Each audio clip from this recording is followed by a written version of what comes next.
Okay, let's unpack this. Today, we're taking a deep dive into a topic that sits right at the edge of global mission. Mm-hmm. We're talking the vision, the strategy, and the incredibly challenging realities of establishing new faith communities. Yeah, among people groups who currently have, well, no church presence at all. Exactly. Think pioneer church planting, often in what people call resistant cultures. And our guide for this, our source material, it's a pretty substantial book by Dan Sinclair. Okay. He's a veteran. We're talking nearly 30 years of experience and, importantly, over a decade actually overseeing teams doing this exact work on the ground. Wow. And what makes this book so powerful, and why it's got recommendations from people like Patrick Johnstone, Dr. Dudley Woodbury. Names in the field. Right. It's because it's rooted not just in theory or theology, but in really hard-won practical experience and deeply tied into Scripture. Okay, so our mission today isn't just to summarize it. We want to really distill the core principles, the practical realities that Sinclair lays out. Yeah, get to the heart of it. We want to give you, listening, a clear, insightful understanding of how this pioneer church planting actually happens, especially in those places where the ground feels, really hard-packed, ready to dig in. Absolutely. It's a crucial topic. Let's do it. All right, let's start with the big why. I mean, why would anyone commit their life to something this difficult? Yeah. The source jumps right into this concept of apostleship. Now, he's not just talking about the original 12 disciples here. No, Sinclair frames it much broader. It's seen as a New Testament calling, one that's intrinsically linked to taking the gospel to people who haven't heard. The unreached. Exactly, and intentionally starting new churches among them. And he's very clear. This kind of apostolic ministry is viewed as continuing today. So not just a historical thing. Not at all. The book points to others in Acts, right? Paul, Barnabas, Silas. Their main job was breaking new ground with people who hadn't heard. It's about initiating new faith communities. That's a different focus than, say, pastoring an existing church. And maybe the biggest takeaway here is that it's presented as a vital, ongoing role for some believers today, people specifically called to the frontiers. Okay, so that brings us to the people who answer that call, the pioneer church planters themselves. And the picture painted here is pretty fascinating. It's a mix of spiritual depth and, intense humanity. Yeah, definitely. They're vision casters, often gifted teachers, leaders. But Sinclair's really candid, isn't he? He says they can also be quirky, maybe hard to get along with. He does. And they need to be thick-skinned, hard-headed. Sometimes they're the types who color outside the lines. So not necessarily easy people. Well, it acknowledges the work demands a certain kind of grit, right? And maybe these folks have traits that, need smoothing out through spiritual growth. The book mentions potential struggles, like being over-assertive or maybe too independent, but it also stresses their deep hunger for God and their willingness to step into really challenging, even risky situations. You get a real sense of the day-to-day through the stories he tells, like his first experience with the noise in Cairo. Oh, yeah, the honking. He calls it maybe the continent's loudest avenue, just relentless. Or that slightly absurd moment trying to check into the Venetian hotel just for some routine paperwork for a team family. Right. It grounds it. These aren't, glamorous travelogues. They show the demanding, sometimes just plain tedious side of things. It really underscores that this isn't about some love for adventure or, I like other cultures. Exactly. The motivation has to run much, much deeper than just fascination or wanderlust. I mean, leaving comfort, family, everything familiar. Yeah, to move somewhere often poorer, culturally worlds apart, maybe even scary or hostile to what you believe, that takes a profound sense of divine calling. Like Sinclair jokes? From the outside, they might just look a little nuts. Pretty much sums it up. It has to be a calling. Okay, so these called individuals, they go out. How is the work actually structured? A huge principle Sinclair keeps coming back to is this work is done in teams. Yes. Absolutely central. And he argues this isn't some modern management trend. Right. He says it's the consistent New Testament model. The mandate, even. Yeah. He pulls examples straight from Acts. And why are teams so essential? Well, the argument is both biblical and intensely practical. Lone workers. Yeah. Historically, currently, they often really struggle. Yeah. They see limited lasting results. And honestly, they often just don't make it for the long haul. The pressure is immense. So teams provide. Mutual support, definitely. Counsel. Strength. Especially when crises hit. The book gives this really vivid example. Hans and Karen. They faced direct death threats. Wow. But they could endure it because their team literally surrounded them, supported them through it. A lone couple might not have survived that pressure. Makes sense. And within those teams, structure is important too. Crucial. Sinclair talks about needing a clear vision and strategy paper, of VSP. Okay. Basically defining the what, who, where, and how of their mission. You can't be fuzzy about the goal. Avoids drift, I guess. Exactly. And then there are practical things, like a team covenant or an MOU, a memorandum of understanding. With this cover. Everything from how the team makes decisions, to managing time, to handling conflict, to accountability, the nuts and bolts of working together. Got it. And then there's this tool, the church planting phases, CP phases. Yes, that's another key element. Think of it as a common language, a measurement system for this really complex long-term process. So like stages they move through? Sort of, but not rigid steps. Yeah. More like a roadmap. It describes the general progression, starting with, preparation, language learning. The groundwork. Right. Then moving through evangelism, discipling believers, gathering them together, developing leaders from within, and ultimately seeing those new churches reproduce. So what's the real value of using something like these CP phases? Why bother? Clarity and focus, mainly. They help a team know, okay, where are we right now? And what do we need ahead next? Okay. And critically, they give you a way to measure progress, even when things feel incredibly slow. Because measurement matters. Yeah, the book quotes that saying, you cannot manage what you cannot measure. It helps keep people motivated. It keeps the main goal planting, reproducing churches right there in front of everyone. I like that analogy he uses. The turtle on the fence post. Yeah. A church disappearing in an unreached place. It didn't get there by accident. Yeah. Someone intentionally put it there. The CP phases help guide that intentional, deliberate, often painstaking work. All right, let's shift to that work itself, the stuff on the ground. First step, language and culture learning. Sinclair frames this as huge. Oh, absolutely vital. He calls it an apostolic investment, even an incarnational act. Incarnational, like Yeah. Christ becoming human. Exactly. Following that model of entering fully into another's world, he stresses you just can't do effective ministry without it, even though it's incredibly hard. And time-consuming. Hugely. Often recommends 2 full years, dedicated focus, just on language and culture. Wow, that's a commitment. It is. And perseverance is key. It's more than just learning words. It's getting inside the worldview, the life of the people. So what helps make that happen? He breaks it down, right? Yeah, 5 critical factors he highlights. First, motivation and perseverance. You have to manage your own fears, embarrassment, what linguists call affective filters. Keep going even when it's tough. Right. Second, people connections. Real learning happens through interacting with people, not just books. Listening to native speakers talk to each other. Makes sense. Third, methodology. Things like comprehension-led learning. Fourth, time stewardship. You have to carve out serious hours.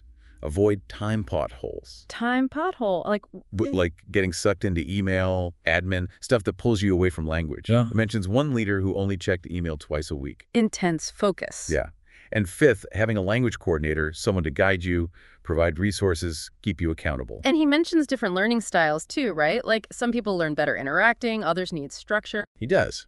And emphasizes that you probably need to stretch yourself. If you're a book learner, you need to push yourself to interact more. And vice versa. You need to develop all those learning muscles to really communicate well. Okay. So assuming they make progress with language, the core activity is evangelism. Yes. And Sinclair's clear. This isn't just like phase 1 and done. It's an ongoing focus through all the phases. Deep sharing the message. Constantly. And, there's some really surprising, encouraging news highlighted here, especially regarding the Muslim world. Oh, yeah. What's that? Well, drawing on people like John Stone and David Garrison, the book talks about significant numbers turning to Christ in recent decades.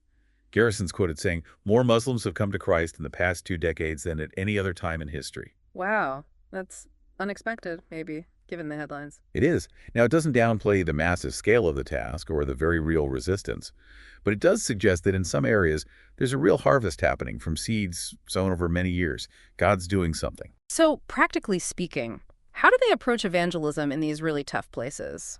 What does the book suggest? Well, one practical tip is bringing up Jesus fairly early in relationships. Really? Not waiting. Yeah. The idea is it gets harder the longer you wait, maybe within, say, the first 30 minutes of a real spiritual conversation. Praying for people's specific needs is also huge. That makes sense. And the book talks about using maybe what you call Apostolic evangelism, casting broader nets. Broader nets. What does that mean?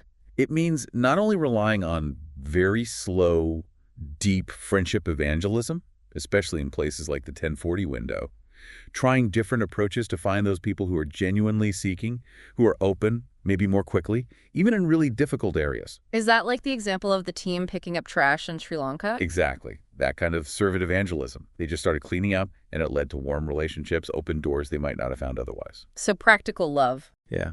And the source touches on some nuances, too, like should you point out issues in other religious texts? What's the role of aid? Those are context-dependent, not one-size-fits-all. Okay. But a key idea he stresses is the Gideon factor. Even if your goal is reaching a whole community, it almost always starts with just one or two key people who believe first. Find the person of peace, as some call it. Something like that. Yeah. Finding those initial responsive hearts. Okay, so people believe. Then Christ discipling. How's that framed? As a privilege, actually, Okay. and as spiritual reproduction. He emphasizes it's mutual. The discipler learns and grows just as much. Like training a pilot, is that the analogy? Yeah, combining solid teaching, covering the essentials, with practical, hands-on experience, living it out together. And the focus is the Bible, but also... Obedience. As Claire really stresses this, obedience to Christ is even more important than just head knowledge. Though obviously teaching all that I commanded is vital too. And the goal is multiplication. Yes, you disciple people so that they can disciple others. It's meant to spread. But the difficulties for new believers in these contexts, they must be immense. Oh, profound. Huge pressure. Often it's severe rejection from their own family, their community. Yeah. The caste issue in India is mentioned as a stark example. Converting might mean being ostracized, forced into a lower social group associated with being Christian. And just the identity question itself. Right. The very word Christian, or its local equivalent, like Masihin in some Central Asian places, might carry all sorts of negative cultural or political baggage they have to navigate. It's not simple. Plus fear, persecution. Constant companions for many, threats from family, pressure from authorities, extremists, sometimes even losing their jobs. It's real. And opponents actively work against them, too. Absolutely.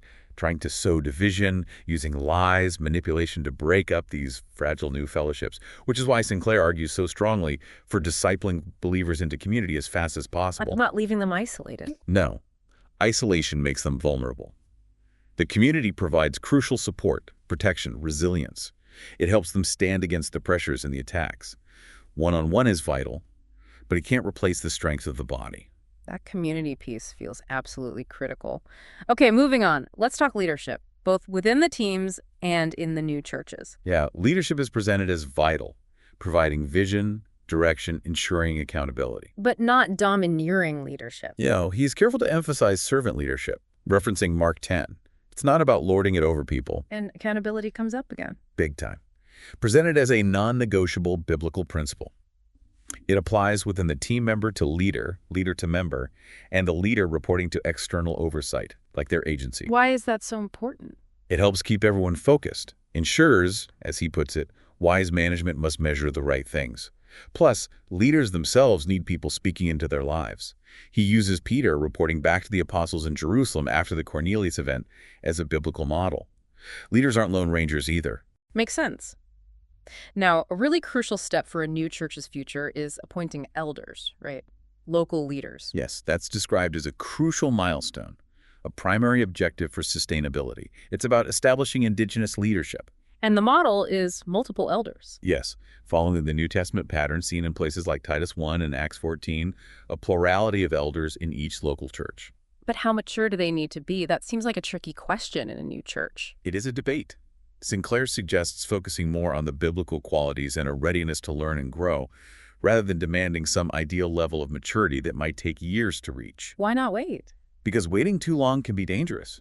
It can delay local ownership, keep foreigners involved too long, or lead to relying on just one single leader. And relying on one leader is a problem? Yeah, he highlights several pitfalls. They can lead to pride, bottlenecks in decision-making, it underutilizes the gifts of others in the church, and it often keeps the foreign workers from moving on appropriately. And generally, those foreign workers should not be the long-term elders. The goal is local leadership. Which leads right into this complex, sometimes debated issue, foreign influence. Yeah, that tension. On one hand, the foreign workers often provide the initial teaching, the foundation. On the other, there's this desire for truly indigenous movements without foreign baggage. Some worry that foreign involvement actually hinders things long term. Right, that it prevents truly local expression or creates dependency. Sinclair acknowledges those concerns are valid. But he argues, based on his experience, that the fear of foreign baggage, while important to consider, shouldn't paralyze the work or override the need to lay solid biblical foundations first. Sometimes, he suggests, the fear can be excessive. He tells a story about that, doesn't he? Yeah, a compelling one. A team in Central Asia, they and the local leaders got arrested together. And that shared hardship, rather than the foreigners trying to stay hidden or detached, actually forged incredible resilience. It even led to unexpected positive outcomes later, like a security agent inviting them for dinner. So partnership through hardship was more effective than trying to avoid influence. That's the implication. True partnership might look different than just trying to stay invisible. He also briefly touches on the sensitive issue of financial support for local workers. That's always tricky. Very. Listing factors like looking for proven commitment, character, pure motives, and making sure support doesn't create dependency or separate the worker from their own community needs great wisdom. Okay, let's shift from the challenges to the big picture vision. Church planting movements, CPMs. Right, this idea of rapid, widespread multiplication of churches within a whole people group. Which in some of these resistant contexts must feel almost impossible to even imagine. It can seem that way. Yet, Sinclair presents real hope. He suggests this is actually happening today, even in places previously thought impenetrable. So what makes it possible? What are the key factors when CPMs do emerge? He points to a few things consistently observed. One is that the local believers have to truly own the vision for reaching their own people. They need to grasp they're saved for a purpose beyond just themselves. It has to become their mission. Exactly. And perhaps the most crucial factor, God raising up local evangelists and apostles from within that people group. The drive, the vision, the power for spread has to come from the Lord working through them. And are there specific methods that seem particularly effective in catalyzing this? One powerful method highlighted, especially because so many people globally are oral learners, is orality and Bible storying. Tell us more about that. It involves using Bible stories, often told chronologically, sometimes simplified a bit for easy memorization and retelling. It's a way to communicate the whole sweep of the gospel effectively. And it's reproducible. Highly reproducible. New believers can learn these stories relatively easily and then share them with their family, their friends, their network.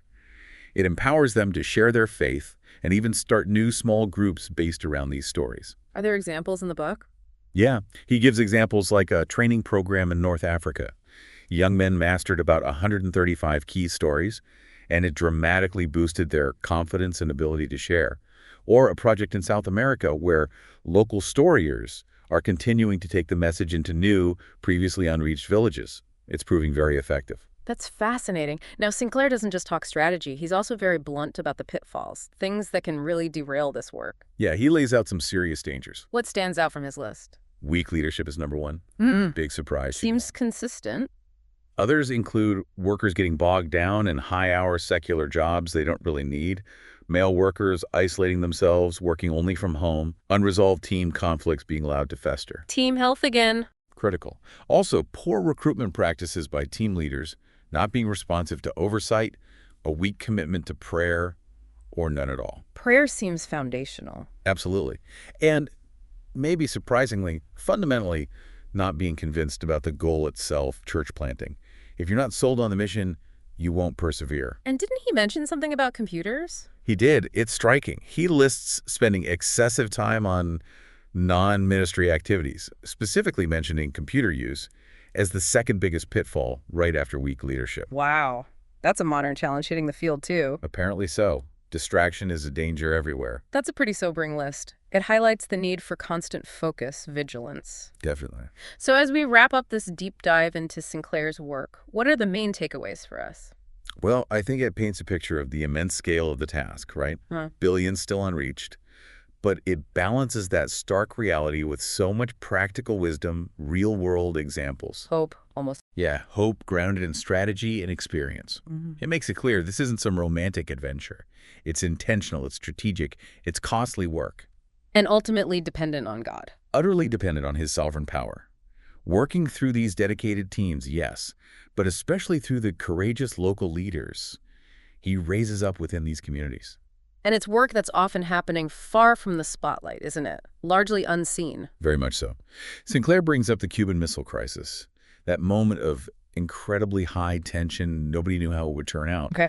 And he kind of implies that in a different sphere, the work among resistant peoples, despite all the difficulty, the seeming impossibility from our view, it represents a vision of the possible, a potential ongoing breakthrough moment in global history.